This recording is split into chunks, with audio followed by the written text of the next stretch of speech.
If there are additional victims, there will be prompt notification and appropriate services as needed. We want to put our victims on a path to recovery. First, I'll share with you the timeline of events.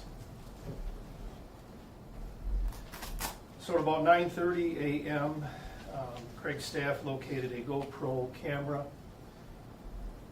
It was located in a girls' locker room. It was promptly turned over to staff, Craig High School staff, and the Craig High School resource officer. At 1:30 p.m., the officer images on the GoPro camera and was able to determine that there was a crime that had occurred and who the suspect was. The suspect was promptly arrested about within a half hour of identifying the crime. The suspect was boarding a bus for a track meet and was removed from the bus and ultimately taken into police custody. This is the suspect in the matter. It is a Brian Edward Kitzman, age 38, from Janesville. He currently is an assistant track coach with Craig High School. He formerly was a boys and girls swim coach at Craig High School. Here are the charges. Mr. Kitzman is charged with possession of child pornography, capturing representations depicting nudity, and invasion of privacy. Mr. Kitzman is currently being held at the Rock County Jail. And in the next few slides, these are the legal description of the charges that Mr. Kitzman is charged with, or the statutes. In the room, and many of you have availed yourself to them, but there are this PowerPoint presentation, and I share those various statutes with you so you can pick out the appropriate charges in them. So on to the scope of the investigation, some of the tasks that have been completed. The suspect has been arrested and interviewed, and we obtained a confession. We have notified the student victim and their family of the incident. We obtained consent to search Mr. Kitzman's vehicle at the school. And we obtained a search warrant for Mr. Kitzman's home and collected several electronic devices and digital media storage devices. Last night, an electric storage device sniffing canine was utilized at Craig High School and searched or sniffed the various lockers, and the canine was provided by the State of Wisconsin Division of Criminal Investigation. That search was also with Janesville police officers and Craig High School staff. Nothing of any evidentiary value was located in those searches. Some of the pending items that we have to do is we have a lot of electronic devices we have to search and determine the additional victims and duration of the crime. So far, we believe the duration of the crime was for 2 years, and there may be up to 18 victims. To our knowledge, these images were not shared with anyone else other than the suspect, as he kept them for his own interest. This was an opportunistic crime in that the victims were not selected. The suspect would find locations that he could place the cameras and then record the images in the various locker rooms. But the victims were not selected. In this particular incident, a student had been missing a towel for a few weeks. She saw the towel in a locker. It has a graded front. She notified district employees, Craig High School employees, that she had found her towel. That particular locker had an administrative Craig High School lock on it. Once the locker room was cleared, Craig High School assisted in retrieving her towel, and when the Craig High School official removed the towel from the locker, the GoPro item was located, and that is what was promptly turned over to Craig High School administrative staff and ultimately the school resource officer. But that's the set of facts that brought us to the arrest of Kitzman. So in a few moments we'll answer some questions, but I'd like to turn the podium over to Superintendent Mark Holzman. Thank you, Chief Moore. We have twofold our plans right now. Is number one, to support our students and staff and families, and number two, to cooperate with the ongoing investigation. Over the course of the last 72 hours, we've been working hard to provide supports for our students and our staff. We have met with all of our staff earlier this morning to provide them with talking points. We've increased the amount of supports that we have at our building for our students. Last evening, we did go through all the areas where we had some concerns about: locker rooms, bathrooms, etc., in coordinates with the police department, in order to provide some assurance that there weren't additional recording devices left behind. We do know that there's lots of emotions that all of us are feeling at this time: anger, frustration, and we are working hard to make sure that we are providing supports for all of us who are feeling those emotions. In addition to supporting our students, we added some additional presence from our police department and wanted to make sure that our students and our staff knew that their well-being was being considered. We do know that this is an ongoing investigation, so we continue to do all we can to coordinate and cooperate with the police department. We move on to the next slide, please. We do know that all of our employees do have a background check.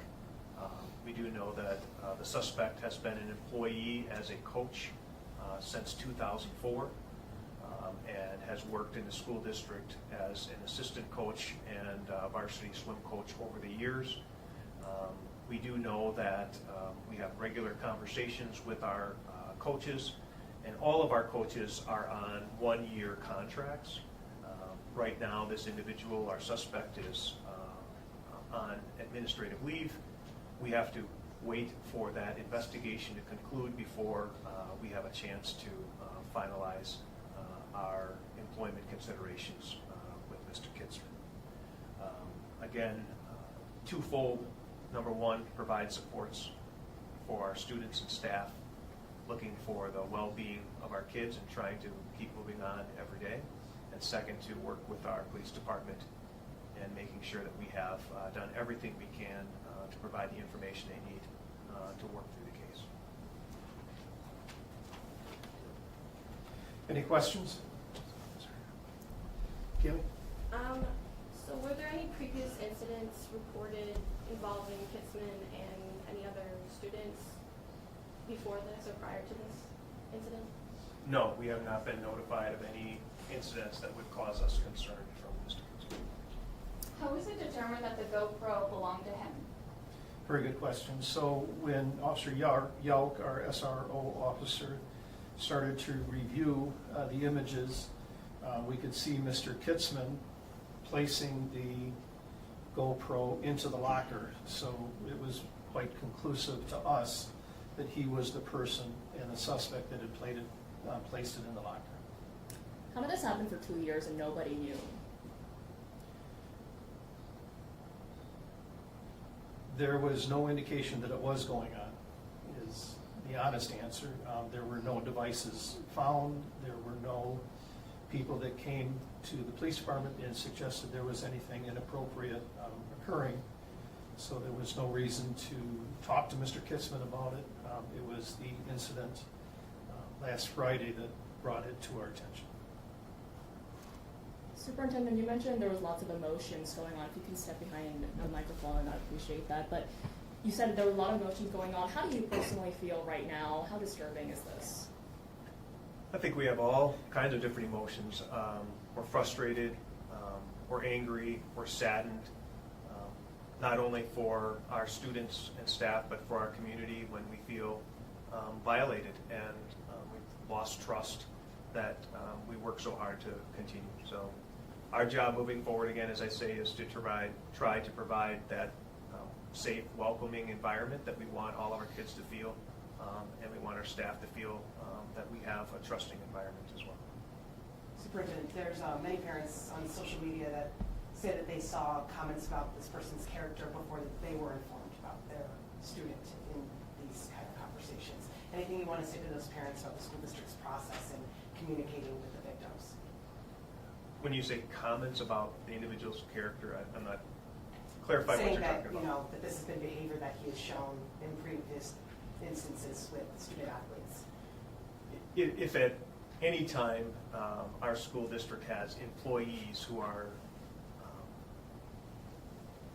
having judgment that is less than first legal and second not having care and concern, we are going to separate. So this is the first that we had any knowledge of Mr. Kitzman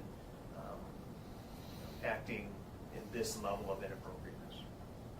I mean, I guess my message to the parents would be, I too am disappointed, frustrated, and we're going to do all we can to make sure that we provide the police the opportunity to go through the investigation.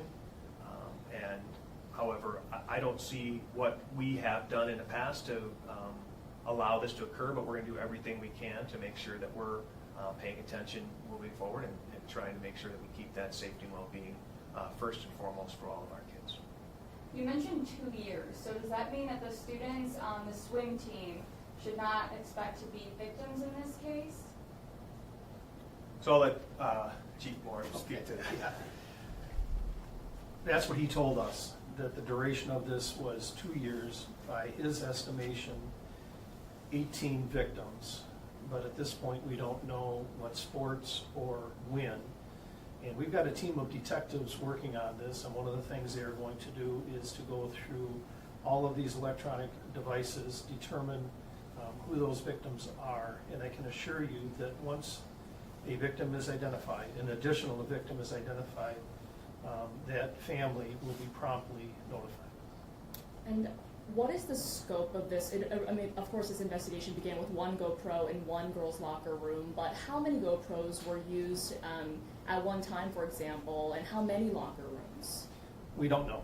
Once we get going through the available electronic devices, we'll have a better feel for, or a better understanding of what devices were used, where, what victims were involved, and then make the appropriate arrest based on that. You mentioned a confession. What exactly did he confess to? Did he show any sort of remorse towards this? I don't know. He admitted he placed this GoPro, told us it's been going on for 2 years, and that by his estimation, 18 other persons were victims.